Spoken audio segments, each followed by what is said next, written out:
तो हमारे दादा दादी ही थे, नाना नानी थे, वो ऐसे ही दाल पकाते थे। अब उस दाल को पकने में थोड़ा समय लगता था, तो दाल को पकने में तो समय लगना ही चाहिए, क्योंकि आज का जो भौतिक विज्ञान कह रहा है ना, हजारों साल हमारे ऋषि मुनि वो कह गए। हमारे ऋषि मुनियों ने ये कहा, महर्षि भारद्वाज का एक सूत्र है, वो ये कहते हैं कि जो वस्तु खेत में जितनी देर में पकती है वो भोजन में भी उतनी देर में ही पकेगी। अब ध्यान दीजिएगा, दाल खेत में सबसे ज्यादा देर में पकती है। आपको मालूम है अरहर की दाल पकने में तो 6 महीना लग जाता है, कोई कोई दालें पकने में 8 महीना लग जाता है। तो खेत में जो दालें देर में पकती हैं, घरों में भी वो देर में पकेंगी, ये महर्षि भारद्वाज कह गए हजारों साल पहले। यूरोप के वैज्ञानिक अब उसको स्वीकार कर रहे हैं कि हाँ, बात तो ये सही है, दाल तो देर में पके तभी पौष्टिकता दे सकती है, और पौष्टिकता के साथ साथ स्वाद भी वो तभी देती है जब धीमी धीमी धीमी धीमी आंच पर पके। हमने वो जल्दी के चक्कर में कुकर लेके 10 मिनट में दाल पक जानी चाहिए उसको खाना शुरू किया है, और ये जोड़ों का दर्द फोकट में अपने शरीर में लेना शुरू कर दिया। डायबिटीज ले ली है, अर्थराइटिस ले लिया है, माने हमें पोषकता मिल नहीं रही है खाने की, क्योंकि महर्षि भागवत के सूत्र का पालन ही नहीं कर रहे हैं हम। तो वो कहते हैं कि खाने बनाते समय पवन का स्पर्श, सूर्य का प्रकाश बहुत जरूरी है। यूरोप के वैज्ञानिक अब पहुंचे। मैंने ये बात थोड़ी विस्तार से इसलिए कही कि ऐसे सैकड़ों हजारों सूत्र हैं जिनको यूरोप के वैज्ञानिक अब सिद्ध कर पा रहे हैं, और हमारे ऋषि मुनि हजारों साल पहले के। एक और सूत्र याद आता है तो आपको बताता हूं। हमारे ये जो ऋषि मुनियों के शास्त्र है ना, ग्रंथ है, भागवत जी का है अष्टांग हृदयम, अष्टांग संग्रहम, या कोई दूसरा ग्रंथ पढ़ेंगे तो उसमें एक अभ्यास होता, अध्याय होता स्वस्थ व्रत। उसमें एक सूत्र है उषा पान का, सुबह सुबह उठ के पानी पीने का। परम पूजनीय स्वामी जी भी आपको बताते रहे। इस पर जापान में सबसे ज्यादा रिसर्च हुई। आप हैरान हो जाएंगे, जापानियों ने अरबों डॉलर इस पे बहा दिया। एक सूत्र पर शोध करा है पिछले 40 साल, सवेरे उठकर पानी पीना। हमारे ऋषि मुनि हजारों साल पहले फोकट में बता गए सवेरे उठ के पानी पियो, और हम पीते भी रहे और उसके फायदे हमको होते रहे। अब वो फायदे हमको हजारों साल पहले मालूम है। सुबह उठकर पानी पियो तो 2 बड़े लाभ हैं। सबसे पहला लाभ है कि रात भर को मुंह की लार जो जमा हो गई वो अंदर गई, जो बहुत ज्यादा एल्केलाइन होती है। आप जानते हैं ये लार जो है ना क्षारीय होती है, और सुबह सुबह पेट में सबसे ज्यादा अम्ल तैयार होता है। तो सुबह की लार पेट में जानी ही चाहिए ताकि अम्ल को वो न्यूट्रलाइज करे। अम्ल और क्षार दोनों मिले तो एक दूसरे को न्यूट्रलाइज करते हैं। तो सुबह उठते ही पानी पी लिया, लार अंदर चली गई, अम्ल को उसने शांत कर दिया। और जिनके पेट का अम्ल शांत है उनके रक्त में अम्ल नहीं बढ़ेगा, और जिनके रक्त में अम्ल नहीं बढ़ेगा उनको सैकड़ों बीमारियां होने की दूर दूर तक संभावना नहीं। हजारों वर्ष पहले हमारे ऋषियों ने समझाया। दूसरा फायदा ये कि सुबह उठते ही पानी पी लिया, वो पानी बड़ी आंत में पहुंच गया, बड़ी आंत की उसने सफाई की, और आप संडास घर में घुसे, टॉयलेट में घुसे, और 2-3 मिनट में फ्रेश होके बाहर आ गए।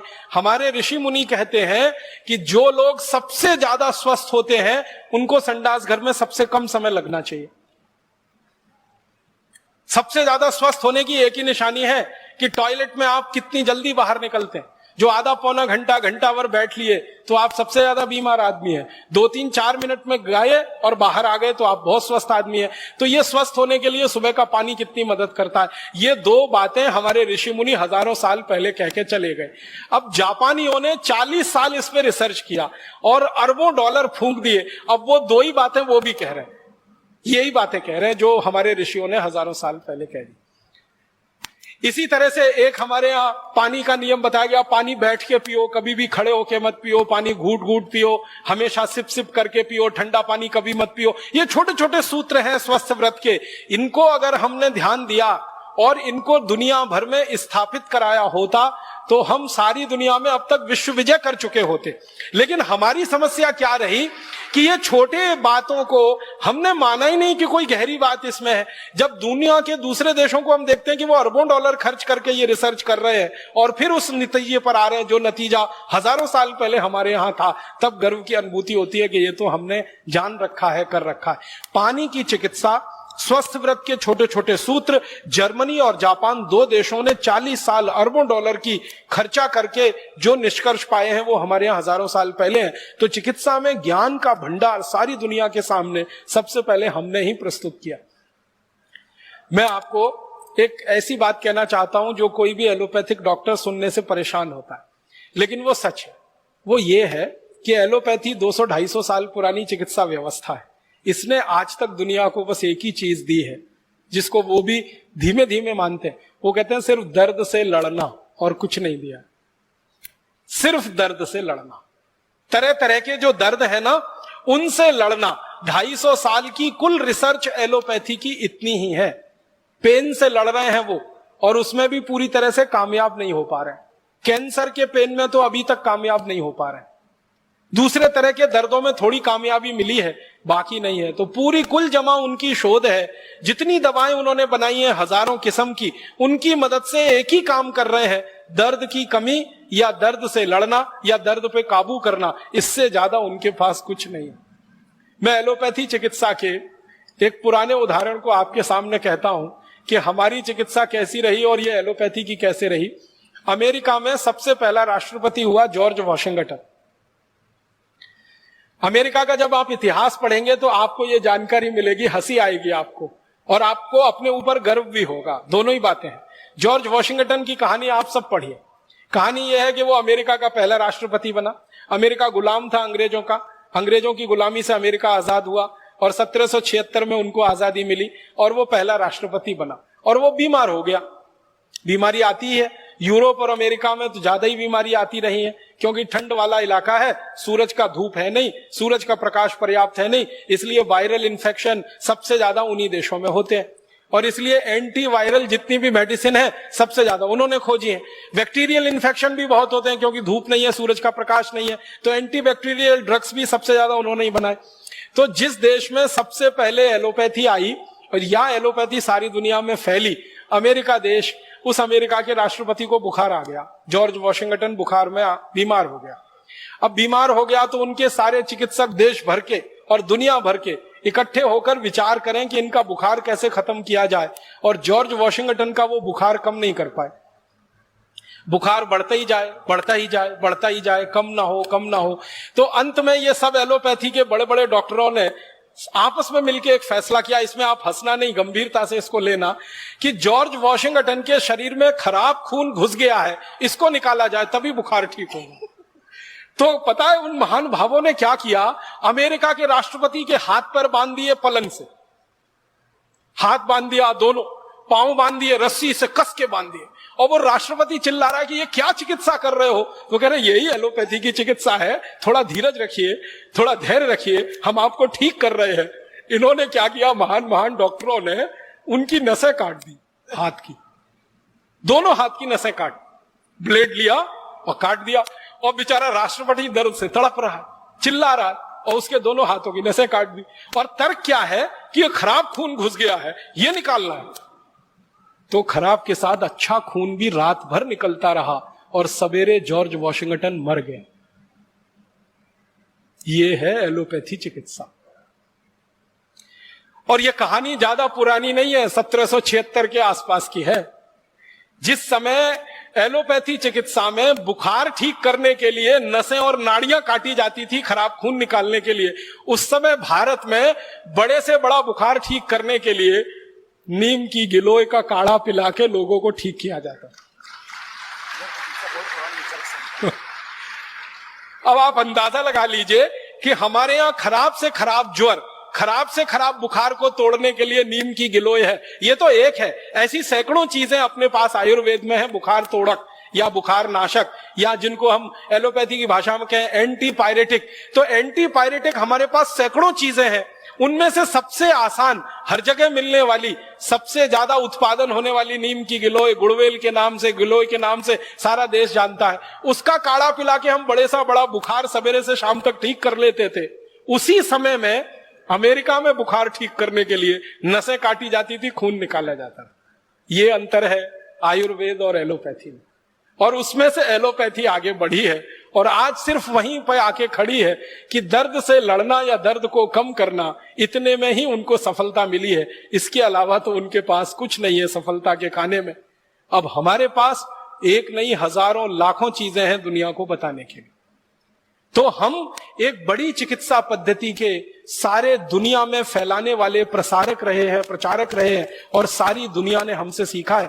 यूनानी पद्धति एक विकसित हुई है, दुर्भाग्य से हम उसको मुसलमानों से जुड़ा हुआ मान लेते हैं। उसका मुसलमानों से कुछ लेना देना नहीं है। वो यूनान में विकसित हुई, इसलिए नाम उसका यूनानी पड़ गया। यूनानी पद्धति के जितने शोधक हुए हैं रिसर्चर्स हुए, वो सब ईमानदारी से कहते हैं कि हमने तो सब आयुर्वेद से सीखा है, संस्कृत में से सीखा है, चरक में से सीखा है, भागवत जी के यहां से सीखा है, भाव प्रकाश निघंटू में से सीखा है। ईमानदारी से वो कहते हैं इस बात को।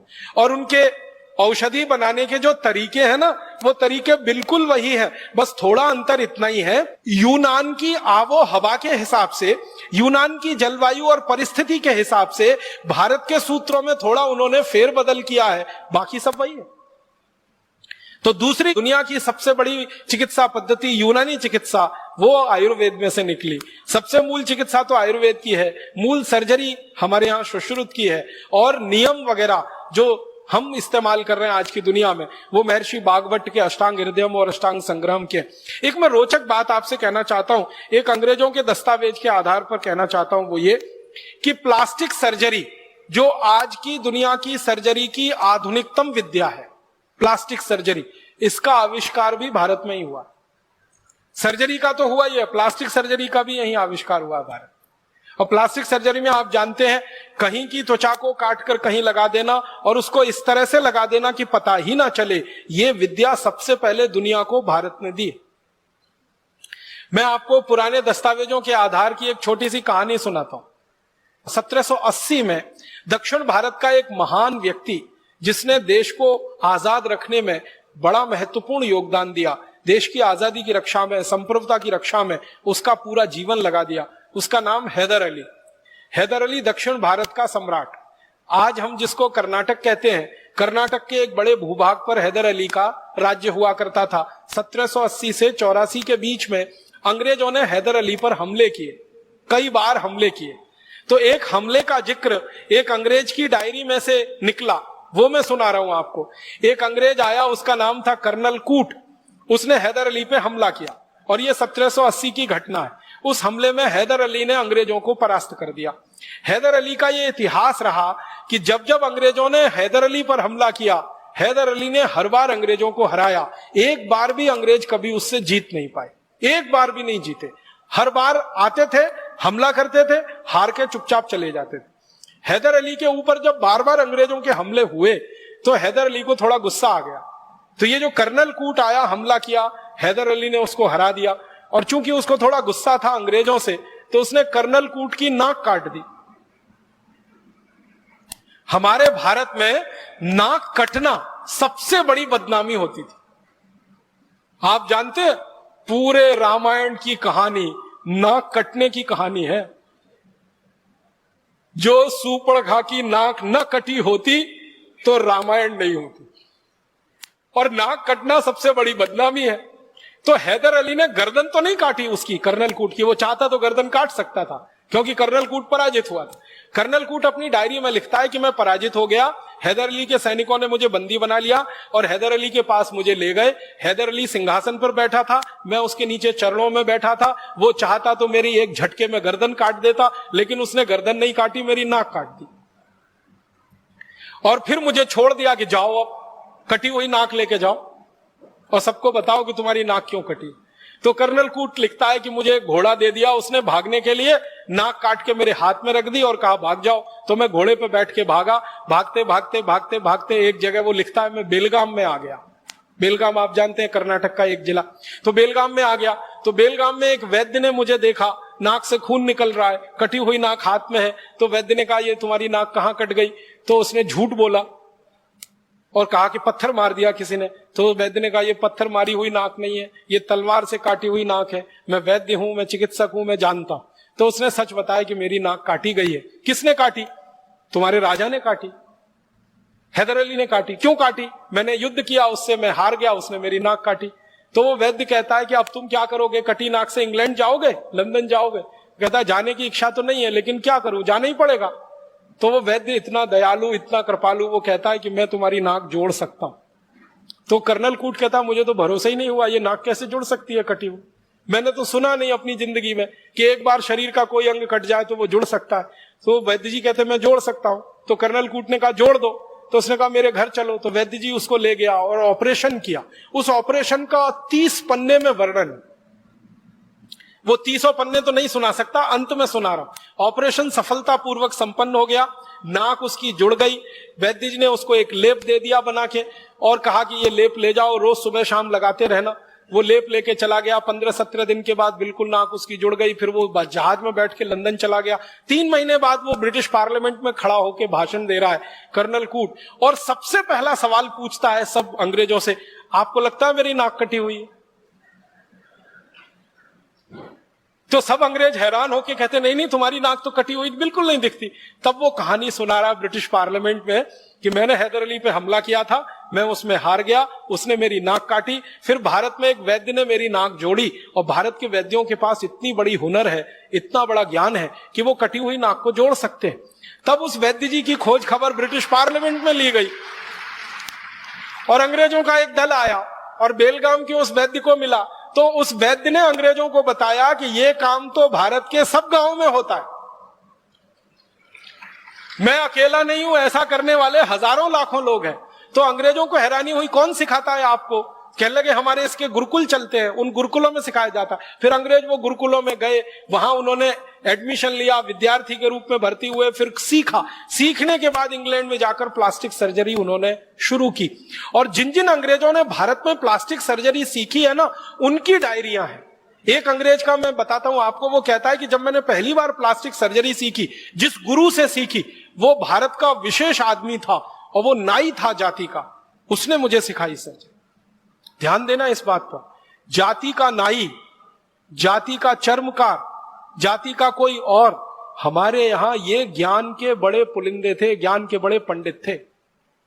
नाई है इस आधार पर किसी गुरुकुल में उसका प्रवेश वर्जित नहीं था, चर्मकार है इसलिए गुरुकुल में प्रवेश वर्जित नहीं था। जाति के आधार पर हमारे यहां गुरुकुलों में प्रवेश नहीं हुआ है, और जाति के आधार पर हमारे यहां शिक्षा की भी व्यवस्था नहीं है। वर्ण व्यवस्था के आधार पर हमारे यहां सब कुछ चलता रहा है। तो नाई भी सर्जन है, चर्मकार भी सर्जन है। और वो अंग्रेज लिखता है कि चर्मकार तो ज्यादा अच्छा सर्जन इसलिए हो सकता है कि उसको चमड़ा सिलना सबसे अच्छे तरीके से आता है। तो शरीर का चमड़ा सिलना हो या जानवर का, बात तो एक ही है। तो हमारे यहां ऐसे लोग सर्जरी सीखते रहे। तो एक अंग्रेज कह रहा है कि मैंने जिस गुरु से सर्जरी सीखी, पूना का किस्सा है वो, पूना में जिस गुरु से सीखी वो जात का नाई था। सिखाने के बाद उसने मुझसे एक ऑपरेशन कराया, और वो ऑपरेशन का वर्णन है। एक मराठा सैनिक है, और ये 1792 की कहानी है। एक मराठा सैनिक है, उसके दोनों हाथ कट गए हैं युद्ध में, और वो उस गुरु के पास आया है कटे हुए हाथ लेकर जोड़ने के लिए। तो गुरु ने वो ऑपरेशन उस अंग्रेज से करवाया जो सीख रहा है, और वो अंग्रेज गुरु के साथ मिलकर बहुत सफलतापूर्वक ऑपरेशन पूरा किया है। और वो अंग्रेज कहता, उसका नाम है डॉक्टर थॉमस क्रूसो। वो अंग्रेज कहता है कि मैंने मेरे जीवन में इतना बड़ा ज्ञान किसी गुरु से सीखा, और इस गुरु ने मुझसे एक पैसा नहीं लिया, फीस नहीं ली। ये मैं बिल्कुल अचंभा मानता हूं, आश्चर्य मानता हूं। और थॉम क्रूसो ये सीख के गया है। फिर उसने प्लास्टिक सर्जरी का स्कूल खोला, और उस प्लास्टिक सर्जरी के स्कूल में फिर अंग्रेज सीखे हैं, और अंग्रेजों ने सीख सीख कर फिर दुनिया में फैलाया है। दुर्भाग्य इस बात का है कि सारी दुनिया में प्लास्टिक सर्जरी के उस स्कूल का तो वर्णन है, लेकिन इन वैद्यों का वर्णन अभी तक नहीं आया विश्व ग्रंथों में, जिन्होंने अंग्रेजों को प्लास्टिक सर्जरी सिखाई थी। और ये क्यों हम रह गए वंचित? हुआ ये कि 17वीं शताब्दी से 19वीं शताब्दी के बीच में, जब सारी दुनिया में ये रिकॉर्डिंग चल रही थी कि किस देश से क्या आया, किस देश ने दुनिया को क्या दिया, इसके लिए सारा भंडारण हो रहा था, ग्रंथालय बन रहे थे। उस समय चूंकि हम अंग्रेजों के गुलाम थे, इसलिए हम प्रयास नहीं कर पाए और वहां तक पहुंच नहीं पाए। तो अब हमें यह करना पड़ेगा, आज नहीं तो कल, सारी दुनिया में जाकर अपने द्वारा दी गई खोजों को स्थापित कराना पड़ेगा, उनका रजिस्ट्रेशन कराना पड़ेगा। जरूरत पड़नी है तो उस पर पेटेंट लेना पड़ेगा, और जरूरत पड़ेगी तो वर्ल्ड पेटेंट लेना पड़ेगा, विश्व पेटेंट लेना पड़ेगा। और पूरी दुनिया में इस ज्ञान को स्थापित कराने के लिए मुझे लगता है कि भारत स्वाभिमान से अच्छा दूसरा कोई अभियान नहीं होगा। हम इस काम को सारी दुनिया में कराएंगे। एक और रोचक जानकारी देता हूं चिकित्सा से संबंधित। 1710 के साल में एक अंग्रेज भारत आया, उसका नाम था डॉक्टर ओलिवर। यह भारत में आके कलकत्ता में आया।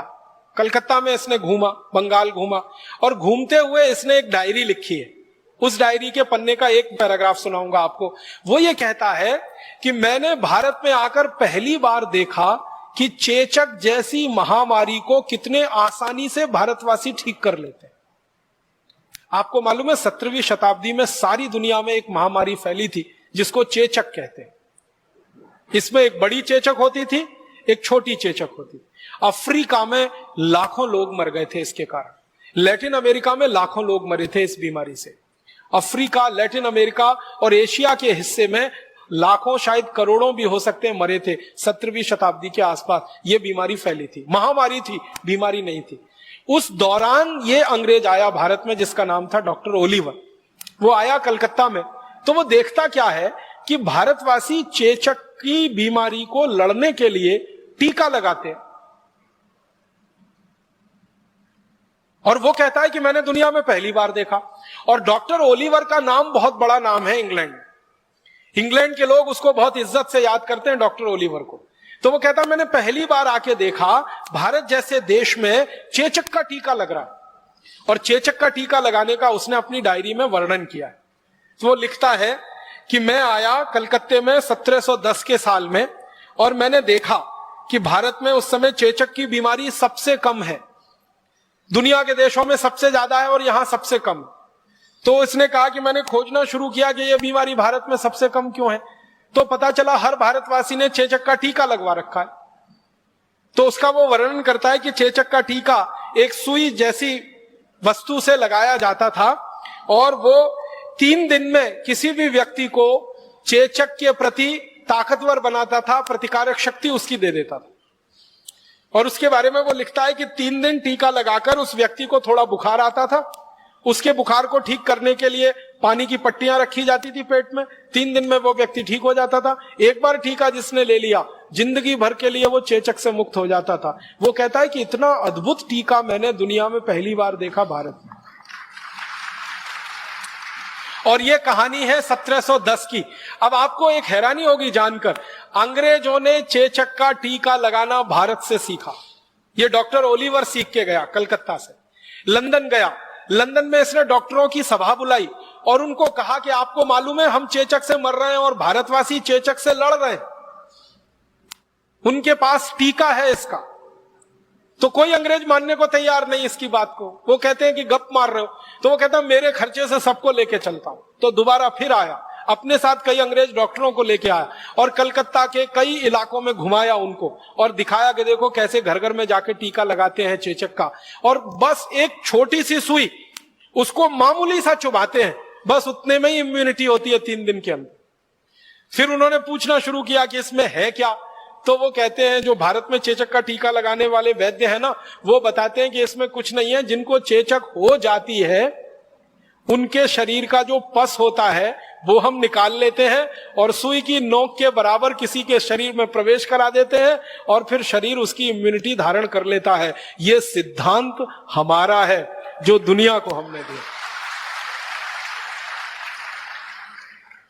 आजकल आधुनिक विज्ञान सिखाता है ना ये टीके के बारे में। पल्स पोलियो अभियान एक चल रहा है, फिर स्मॉल पॉक्स के खिलाफ, फिर ये बड़ी माता के खिलाफ, फिर इसके खिलाफ, फिर बहुत सारा टाइफाइड के खिलाफ जो चलता रहता है और जगह जगह टीके लगाते रहते हैं। ये टीके लगना सारी दुनिया को भारत ने सिखाया है। और टीके के पीछे का जो दर्शन है कि आप जिस बीमारी से लड़ना चाहते हैं उसी बीमारी के जीवाणु को आप शरीर में प्रवेश कराइए ताकि शरीर में प्रतिरक्षा तंत्र उसका मजबूत हो जाए। यह सिद्धांत पूरी दुनिया को हमने दिया। बस दुर्भाग्य हमारा यह है कि इस सिद्धांत का जब दुनिया के वैज्ञानिकों के स्तर पर पंजीकरण हो रहा था, रजिस्ट्रेशन हो रहा था, तब हम वहां हाजिर नहीं थे और इसलिए हमारे नाम से यह दर्ज होने से वंचित रह गया। यह डॉक्टर ओलिवर के नाम से वहां दर्ज है। दुनिया भर के जो रिकॉर्ड्स है ना उनमें डॉक्टर ओलिवर के नाम से यह वर्णित है। और डॉक्टर ओलिवर अपनी डायरी में लिख रहा है कि मैंने कलकत्ता में आके सीखा है इसको।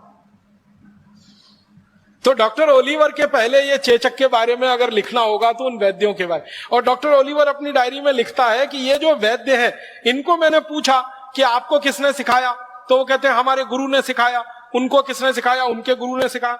तो कहता है कम से कम भारत में पिछले 1500 साल से यह टीका लग रहा है। और यह बात है 1710 के आसपास। वो कहता है 1500 साल से कम का इतिहास नहीं निकलेगा भारत में चेचक के टीके का। और अंत में वो कहता है कि भारत के ये जो वैद्य हैं, ये इनको प्रणाम करना चाहिए, इनका वंदन करना चाहिए, इनका अभिनंदन करना चाहिए कि निशुल्क रूप से ये सेवा देने के लिए एक एक घर में जा रहे हैं और लोगों को चेचक जैसी महामारी से बचा रहे हैं। हम अंग्रेजों को इन्होंने बिना किसी शुल्क के ये ज्ञान सिखाया है, हम इनके जितने ज्यादा आभारी हो सके उतना अच्छा होगा, ये डायरी के अंत में लिखता है। लेकिन दूसरे अंग्रेज उसकी डायरी का ये अंतिम हिस्सा गायब करके उसको अपने नाम से प्रकाशित करवाते हैं और सारी दुनिया आज ये मान के बैठी है कि चेचक के टीके का आविष्कारक डॉक्टर ओलिवर था, वो भारत था, ओलिवर ने आके यहां सिखाया।